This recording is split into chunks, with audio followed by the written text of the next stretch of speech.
Here is a question. Read it carefully and think about the answer. Let us solve it step by step. Let us begin solving this step by step. The compound contains a benzene ring as the parent aromatic system. Moving on to the next step. A. At position 1, a COOH carboxylic acid group. B. At position 2, ortho to COOH a SO3H sulfonic acid group.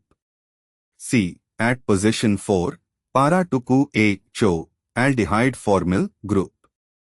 Moving on to the next step. In IUPAC nomenclature, the carboxylic acid -COOH is the principal characteristic group and gets the lowest locant, C1. The ring is then numbered to give the next substituents the lowest possible locants.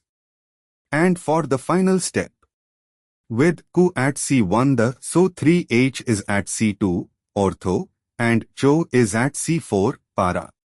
This gives locants 1, 2, 4. The parent chain is benzoic acid, benzene plus COOH. The CHO substituent on the ring is named as formyl, as a prefix when COOH is the principal group. The SO3H group is named sulfo. Combining 4-formyl, CHO at C4, plus to sulfo, SO3H at C2, plus benzoic acid is equal to 4-formyl 2-sulfobenzoic acid. Therefore, the correct answer is 4-formyl 2-sulfobenzoic acid. The correct answer is shown on screen.